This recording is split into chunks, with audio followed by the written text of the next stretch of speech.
आज की अब की सबसे बड़ी खबर महाराष्ट्र से है। बीजेपी प्लस को बीएमसी चुनाव में पूर्ण बहुमत मिला है। बीएमसी इलेक्शन के रुझानों में बीजेपी गठबंधन 128 सीटों पर आगे है और बीएमसी चुनाव के रुझानों में यूबीटी प्लस 68 सीटों पर आगे चल रही है। बीएमसी में पहली बार बीजेपी का मेयर होगा। महाराष्ट्र में 29 में से 26 निगम में बीजेपी प्लस आ गया, यानी बड़ा झटका लगा है यूबीटी प्लस को। और कहीं ना कहीं ठाकरे बंधु इकट्ठे हुए थे, इकट्ठे उन्होंने ये चुनाव लड़ा था, लेकिन ये खबर उनके लिए अच्छी नहीं है आज की। जब नतीजे आए बीएमसी चुनावों के तो सब उनके अगेंस्ट गए और जबरदस्त तरीके से बीजेपी गठबंधन ने शानदार जीत हासिल की है। अजय पाठक जी बीजेपी नेता हमारे साथ हैं। अजय जी देखिए, अब लगभग 1 घंटे से आप हमारे साथ हैं। हम देख रहे हैं पूरा महाराष्ट्र जनवरी के ठंड के महीने में होली जैसा माहौल बन गया है।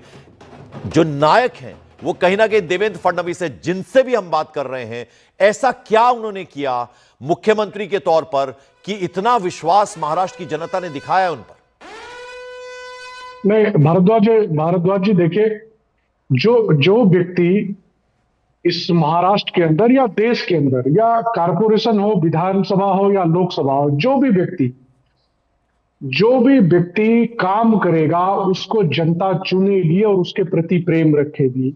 देवेंद्र फडणवीस जी ने as a corporator, as a mayor, as a विधायक, एज ए विपक्ष के नेता, एज ए मुख्यमंत्री और अभी मुख्यमंत्री हैं, तो उन्होंने ये महाराष्ट्र की राजनीति में सबसे विश्वसनीय चेहरा देवेंद्र फडणवीस जी इसलिए बने कि उन्होंने मेहनत की पराकाष्ठा की और मेहनत को अपने विजन के साथ जोड़ करके महाराष्ट्र के लोगों को ये विश्वास महाराष्ट्र के लोगों को आया कि देवेंद्र फडणवीस जी ही इस महाराष्ट्र को आगे ले जा सकते हैं, आगे वो पहुंचा सकते हैं, हमारे बच्चों के भविष्य को सुरक्षित रख सकते हैं। कोई ब्रांड नहीं चलता है, सिर्फ एक ब्रांड इस देश में चलता है जिसका नाम है विकास। जो विकास करेगा, जो धरातल पे विकास करेगा, जबान से नहीं, जो धरातल पे विकास करेगा वही लोगों के दिलों पे राज करेगा। तो देवेंद्र फडणवीस जी महाराष्ट्र के अंदर एक ऐसा चेहरा है जिन्होंने विकास करके दिखाया। सबसे सौम्य चेहरा है, सबकी बातें सुनने वाले और सबका काम करने वाले, महाराष्ट्र को नंबर 1 बनाने वाले। कोई ब्रांड नहीं है, लेकिन वो ब्रांड इसलिए बने कि उन्होंने अपनी मेहनत की पराकाष्ठा की। 24/7 इस महाराष्ट्र। ठीक है सर, मैं लौटता हूं आपके पास। जरा कुछ इंटरेस्टिंग तस्वीरें आ रही हैं सर। अब से कुछ देर पहले एक एक्सपोज किया नीतीश राणे ने, हंसते हुए एक तरह से कटाक्ष करते नजर आए वो ठाकरे बंधुओं पर। अब उन्होंने कुछ कहा भी है, जरा उनकी बात सुन लें। पूरी जैसे मैंने पहले दिन से कहा था, सब जगह एक भगवामय वातावरण था और अभी मेजॉरिटी मेयर की कुर्सी पे जय श्री राम और आई लव महादेव के विचार के सोच के हमारे मेयर सब जगह महायुति के बैठने की पूरी तरीके से तैयारी है। हमारे महाराष्ट्र के मुख्यमंत्री देवाभाऊ को ये मिला, ये भगवा आशीर्वाद है और इसलिए मैं महायुति के सभी मेरे नेतागणों को, मेरे प्रदेश अध्यक्ष रवि चव्हाण जी को, हमारे एकनाथ शिंदे जी को दिल से अभिनंदन करना है। तो आपने सुना नीतीश राणे को और बेहद गदगद हैं और जाहिर बात है बीजेपी ने शानदार जीत हासिल की है।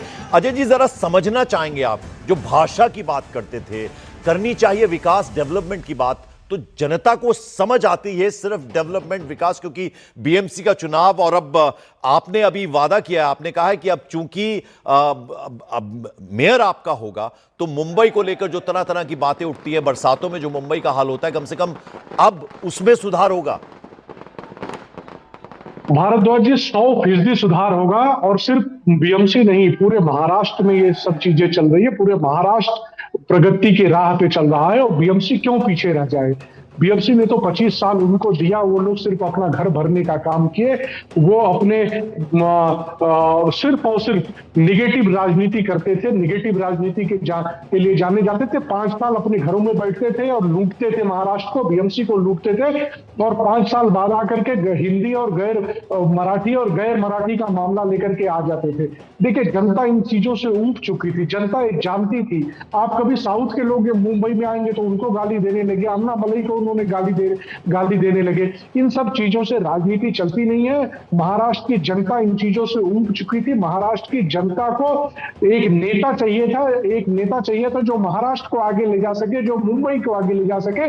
वो आदरणीय देवेंद्र फडणवीस जी के नेतृत्व में उनको दिखा। ठीक है सर, मैं लौटता हूं सर आपके पास, आप बने रहे हमारे साथ। विवेक गुप्ता मेरे सहयोगी बीजेपी दफ्तर के बाहर हैं, जरा वहां का माहौल दिखाइए विवेक। और आपने बताया कि लगभग 4 साढ़े 4 के करीब तमाम बीजेपी के बड़े नेता जो हैं वो पहुंचेंगे। देवेंद्र फडणवीस कब तक आ रहे हैं, क्या तैयारियां हैं? बिल्कुल पैकेज में आपको तस्वीर दिखाना चाहूंगा कि देवेंद्र फडणवीस की जो हमें जानकारी मिल रही है कि 4 साढ़े 4 बजे के बाद यहाँ पर पहुंचेंगे। लेकिन देखिए पूरी तैयारियां जो हैं वो बीजेपी जो है प्रदेश हेडक्वार्टर है उसकी पूरी तैयारियां हो चुकी हैं। तमाम जो कार्यकर्ता है वो धीरे धीरे यहाँ पर बढ़ते हुए नजर आ रहे हैं। और साफ तौर पर देखते थे कि जो स्टेज है वो पूरी तरह से तैयार हो चुका है और पीछे जो बड़ा सा जो पोस्टर है वो लग चुका है। उसमें साफ तौर पर लिखा हुआ है कि बीएमसी की बड़ी जीत और ऐतिहासिक जीत के बाद जो है यहाँ पे सेलिब्रेशन किया जाएगा। इस स्टेज पर ही महाराष्ट्र के सीएम देवेंद्र फडणवीस और तमाम जो नेता हैं, मंत्री हैं और जो बीजेपी कार्यकर्ता है वो यहाँ पर मौजूद होंगे।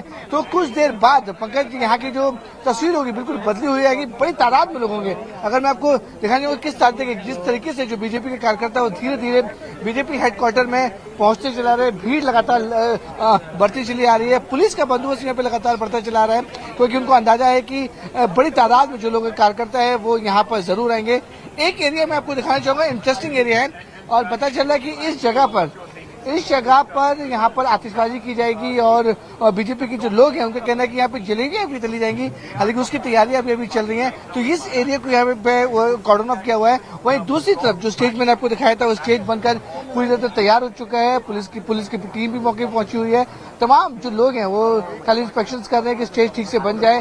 बड़ा सा पोस्टर अगर मैं कैमरामैन को बोलूँ अगर आपको जूम इन करके दिखा सके तो उसमें सारे बीजेपी के बड़े नेताएं हैं, जो केंद्र में नेता हैं और जो स्टेट जो ठीक है, तो जबरदस्त तैयारियां। विवेक में लौटूंगा। शायना एनसीजी इस वक्त हमारे साथ जुड़ गए। शायना जी बहुत बहुत स्वागत आपका न्यूज 18 इंडिया पर और बहुत बहुत बधाई आपको। नमस्कार। और जी धन्यवाद। तो बताइए जरा आपको कि अब आपको पहले से यह अंदाजा था कि इतनी बड़ी जीत हासिल होगी? सर्वप्रथम मैं ये कहूंगी कि जनता का जनादेश हम स्वीकार करते हैं और धन्यवाद उनको। उन्होंने हमेशा आदरणीय एकनाथ जी शिंदे को बहुत प्यार दिखाया है पूरे महाराष्ट्र में। और जो टीम स्पिरिट है देवेंद्र फडणवीस जी का और एकनाथ जी शिंदे का, इसलिए आज आपको ये जीत देखने मिल रहा है। मुंबई में आप देखेंगे तो बीजेपी का वोट शेयर 34% था, शिवसेना का 20%, 54% हम जीत के आए। महायुति का महापौर जरूर रहेगा।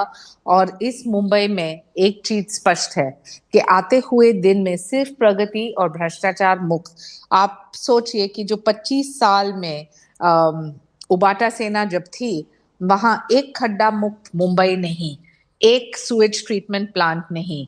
ये सभी चीज आम जनता के लिए बहुत ही महत्वपूर्ण है।